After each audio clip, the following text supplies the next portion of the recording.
Welcome back to First Take, ladies and gentlemen. We're on the road for the NBA Finals. We're in Oakland. We're handling town business, as they like to say. Cavs in 6. We at the desk want to see 7 because we think it's such a great series. Just as fans, we want to see 7 games. They do not agree here. Our next guest was eliminated from the first round of the playoffs by LeBron and the Cavs. Celtics guard Isaiah Thomas is here. The audience clearly wants to continue their chat, Skip. You guys, I was giving him a wonderful introduction. I was saying give it up for Celtics guard Isaiah Thomas amongst the chant. Can you guys give him a round of applause, please? Put your hands together for him. I'd appreciate that. Thank you. Obviously, we should know that LeBron and the Cavs took you guys out in the first round in the Eastern Conference playoffs. However, I want to talk about this specifically. You were there when Kevin Love was injured. Kelly Olynyk said it was just an accident. He didn't do it purposefully. But let's talk about that series and how it plays out. If Kevin Love is still playing, how do you see the series ending? I think the Cavs will win. Do you think they're going to win now? Do you believe they'll win without him? No, I don't think they'll win without. LeBron needs help. And nobody's helping them at this point. So I think the Warriors will definitely win this series. Do you find yourself as a guard, the miniature guard that you are in terms of your ability? He's 5'9". Insult. You know, yeah, I got fan love for you. He knows that about you. Yeah. I mean, you got skills, you can ball, but more importantly, I'm watching the guards on Cleveland. As a guard in the NBA, do you find yourself frustrated that, man, if I were playing with LeBron, oh my goodness, I can't believe the help he's not getting. What goes through a guard's mind that's not playing with LeBron when you see what's going on in this series? I mean, LeBron just makes the game so much more easier than for anybody out there on the court, and it's kind of not embarrassing, but it's embarrassing. Okay, you said it. You said it. It's not. He needs help, and it's sad because they're in the NBA, and it's like they're playing hot potato. When he passes it, they pass it right back. And you can't win a championship like that. You got to do something. By the way, when you refer to miniature, you know what they say about dynamite? It comes in small packages. This right here. This is some dynamite in small packages. No question. Thank you. You got it. That's true. Now, you realize if Kevin Love had not gotten hurt in your series, Tristan Thompson would not have emerged as a force in these playoffs the way he has emerged. He just wouldn't have gotten the playing time. He wouldn't have gotten the shine. He wouldn't have gotten the run that he has gotten, where he's become a featured part of this attack on both ends. So I can make a case that they've been a little better off without Kevin Love. That's tough to say. I mean, Tristan Thompson has played very well. He has. I mean, he surprised a lot of people. He's probably going to make a lot of money. I'd say he just made a lot of money. Yep. After this year. But, I mean, it's Kevin Love, though. Like, that's an all-star guy that before this year, what he averaged, 26 and 12. Like, you can't take that away from him. And I think with him, it would have definitely made it a better chance to win this series. But LeBron has no help. And, I mean, everybody in the world sees that. I'm going to go back. Let me make this statement before I ask you this question about the Cleveland Cavaliers. I don't believe for one second that Kelly, Olynyk, yeah, that he intentionally tried to separate Kevin Love's shoulder. But I do believe that was an MMA move, for crying out loud.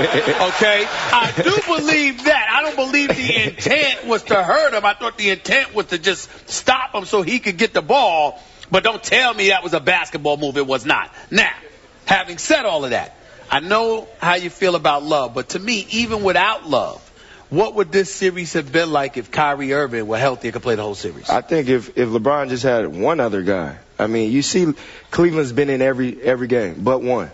I mean, they've led almost the whole game, each game, and they just don't have enough at the end. I mean, they run out of gas. Yeah, they run out of gas. LeBron ran out of gas, and Golden State obviously has more help, and they are the better team right now. So we just discussed this, and I want your thoughts on this. All of a sudden, a guy in Andre Iguodala, who once upon a time back in 06-07 made 82% of his free throws for a whole year, can't make a free throw. He goes 2 for 11. As a shooter, what is going on, in your view, in his head right now with the demons he's got to work through to start making free throws? like last night when we seen it, he was kind of clocked out. I mean, you could tell he didn't want to go to the free throw line. He did not. He did not want to be at that free throw line. And it's tough in those situations.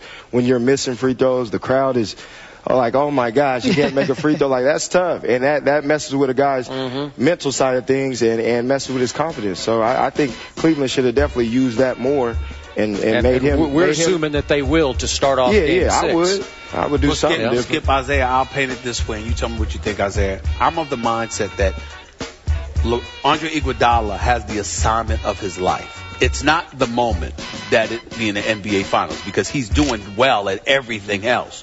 But that adrenaline rush that you are on that requires you to lock in and to do more than you've ever been asked to do. Going to the free throw line, you have to calm down. You have to settle. I'll buy that. And some guys don't know how to do that. And I think that's what's happening with Andre Iguodala. To that you say what? I think so, too. He's just not. He has to lock in. Somehow, he's a pro. I mean, he's been in here, 10-plus years. He has to figure it out. Yeah. Never been here, though. Never been in the finals. He hasn't. I mean, and I couldn't even explain how that feeling is because I've never been there. But at the same time, as a pro, you have to figure it out. You got to be able to. Do you think fatigue has been a factor? But he's playing so hard against LeBron on the defense. I know it's not fatigue because he's in phenomenal shape and he's hyped about being here. It's not fatigue with him. It's having that ability to settle down because you're amped up, not just offensively in terms of, first of all, you're being dared because they put Timothy Mozgov, somebody like that on you, and they're leaving you open and saying, we're going to guard everybody else. Damn it, shoot the ball. You're like, what? So all of a sudden you're hyped up about that.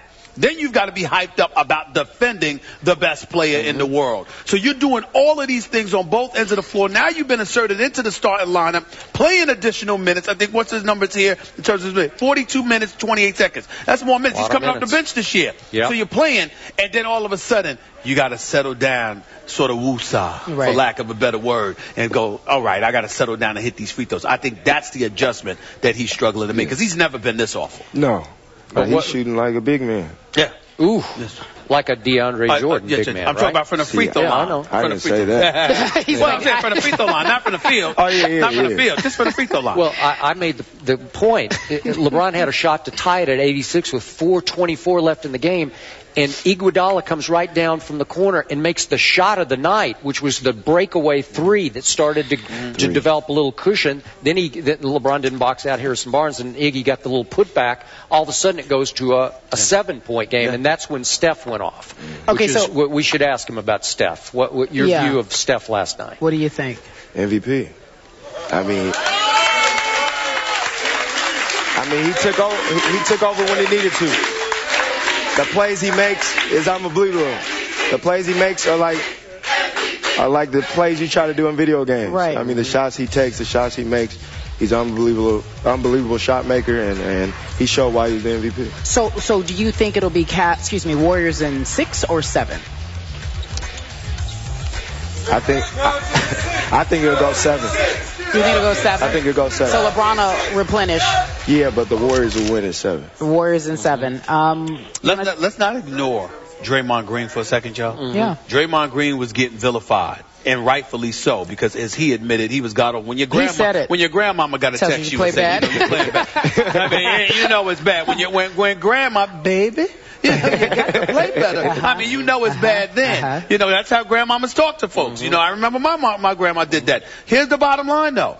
He has shown up over the last 2 games, and he has been what Matthew Dellavedova was coming into Game 4. Draymond Green has stepped up and played that role, and I got to give him love for that because his money's coming up now. We want him to get his money, and he wasn't earning it the first 3 games. But Draymond Green has reminded us that for this team, he deserves his money now. Oh, no doubt. He's the X factor. When he plays well, they win. Give him love. You also are an agent on your off time, right? So you're trying to get who to the Celtics? I saw you out there tweeting about some folks you wanted. You want to share that with us? Who'd you like to see in Boston? I got a few players in mind. Hopefully they could wear some green. I won't say no names, but... You won't? I won't. Okay. I won't. Some big guy. Some big guy. Or Portland. There's a guy in the 2 guys in the Western Conference that are pretty good. That hopefully they can make it over East. You act like you like in Boston. I do. I mean, they like from Sacramento to Boston. They like me, so I like them. Phoenix to Boston, right? Yeah. Phoenix was a little pit stop, but. All right, give it up for Isaiah Thomas. Thank you so much for being here. Such a pleasure. Good luck next season. After the break, we're talking about LeBron James. He was responsible for 70 of the Cavs' 91 points. He scored